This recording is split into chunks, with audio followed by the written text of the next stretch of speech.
سب کو یہ بات سنائیں، سب تک یہ پیغام پہنچائیں کہ مسلمان کے لیے پریشانی کیا ہے، مسلمان کو کیا پریشانی ہے مہنگائی کے ہونے سے۔ جو اللہ سستائی کے زمانے میں کھلاتا ہے وہ اللہ مہنگائی کے زمانے میں بھی کھلائے گا۔ اور دیکھو بھی سنو یہ حالات اب صحیح نہیں ہوں گے، یہ حالات ایسے ہی چلیں گے اور یہ دن بدن خراب ہوں گے۔ یہ مہنگائی جس سے آپ چیخ رہے ہیں، ہم چیخ رہے ہیں، یہ مہنگائی اب کم نہیں ہوگی، یہ بڑھتی چلی جائے گی۔ آپ دیکھنا یہ چند سال تک، چند سال اور چند برس، اور چند برس سے مراد 3-4 نہیں، اس سے بھی زیادہ، اور یہ معاملہ بڑھتا جائے گا، بڑھتا جائے گا، بڑھتا جائے گا، بڑھتا جائے گا۔ معاشی تنگی مسلمانوں پہ اتنی بڑھ جائے گی کہ لوگ روٹی کو ترسیں گے، لوگ غلے کو ترسیں گے، گوشت کو ترسیں گے، سبزی کو ترسیں گے۔ اور اس کا حل کیا ہے؟ اس کا حل اسی مجلس میں پہلے بتایا جا چکا ہے۔ جب آپ کو معاشی طریقے سے کنگال کر دیا جائے گا، آپ کو بالکل جکڑ دیا جائے گا، روٹی کے ٹکڑے کا آپ کو محتاج بنا دیا جائے گا، پھر کیا ہوگا؟ پھر آنے والا آئے گا اور کہے گا میں ہوں خدا، میں ہوں روٹی دینے والا، اور واقعی اس کے پاس روٹیوں کا انبار بھی ہوگا، گوشت سبزی کا انبار بھی ہوگا، بے آباد زمینوں کو اشارے سے وہ آباد کرے گا، اور صاف آسمان پر انگلی کے اشارے سے بادلوں کو لائے گا اور بارش برسا کے زمینوں کو آباد کرے گا، قبروں کو اکھیڑ کر مردوں کو کھڑا کرے گا۔ یہ سارے کرتب دکھا کر اب وہ ہمارے ایمان کا سودا لگائے گا۔ اگر ہم نے اللہ سے لینا نہ سیکھا، اللہ پہ بھروسہ، اللہ پہ یقین نہ سیکھا، تو دوستو ہم بھی ایمان کا سودا کر بیٹھیں گے۔ اور یہ سارا ڈرامہ اور یہ ساری فنکاری رچانے والا، اس کا نام دجال ہے۔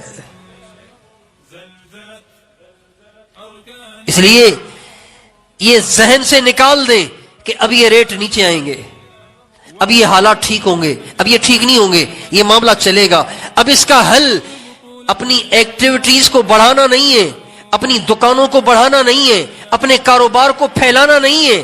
اس کا علاج اللہ سے تعلق کو مضبوط کرنا، اللہ پہ یقین کو سیکھنا، اپنے دل دماغ میں اللہ کے وعدوں کو اتارنا، ایسا اتارنا، ایسا اتارنا، ایسا اتارنا کہ ہمیں دنیا میں چاہے کچھ بھی نظر آئے لیکن اللہ کی قدرت پہ بھروسہ کر کے ہمیں کوئی ٹینشن نہ ہو۔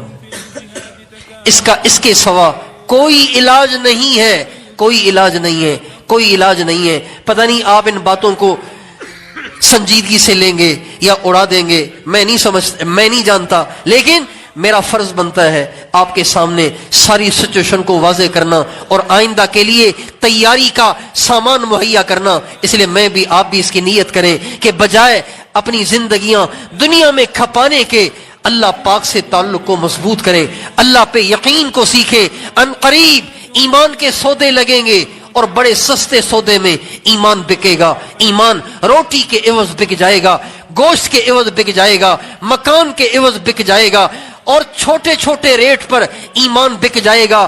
بدبخت اور کم نصیب ہوں گے اور بد نصیب ہوں گے وہ کہ جو روٹی کے لیے ایمان کا سودا کریں گے۔ ہمارے نبی کا ارشاد ہے، کچھ لوگ ایسے بھی ہوں گے جو کہیں گے ہمیں پتہ ہے یہ دجال ہے، 1 نمبر کا جھوٹا ہے، بس ہم بچوں کی وجہ سے اس کو اپنا خدا کہہ رہے ہیں، لیکن ہمیں بھی پتہ ہے کہ یہ خدا نہیں ہے۔ ہمارے نبی نے فرمایا جو لوگ صرف زبان سے کہیں گے وہ بھی ان کے ساتھ کر دیے جائیں گے، وہ بھی اس کے ساتھ کر دیے جائیں گے۔ اس لیے یوں نہ کہیں کہ یار مولوی صاحب ڈرا رہے ہیں، یار یہ کیا ڈرا رہے ہیں، یہ تو دریا کا بند ٹوٹ گیا ہے اور پانی آ رہا ہے اور ان قریب پہنچنے والا ہے، اور کوئی آپ کو بتائے کہ جلدی سے سامان سمیٹو نکلو حیدرآباد کی طرف، اس لیے کہ حالہ پرانا کا بند ٹوٹ گیا ہے، پانی آ رہا ہے، آپ کہیں گے آپ تو ڈرا رہے ہیں، تو پانی آئے گا تو پھر کیا کرو گے بھائی؟ اس لیے یقینوں پہ محنت کریں، کوئی بول ایسا نہ بولے جس سے اللہ پاک کے غیر سے ہونا ثابت ہو۔ اللہ پاک سے ہونے کو اتنا کہیں، اتنا کہیں، اتنا کہیں کہ دل دماغ میں اتر جائے۔ آپ کا بچہ، آپ کی عورتیں، آپ کے مرد سب کہیں اللہ پالتا ہے۔ کون پالتا ہے بھائی؟ اللہ پالتا ہے۔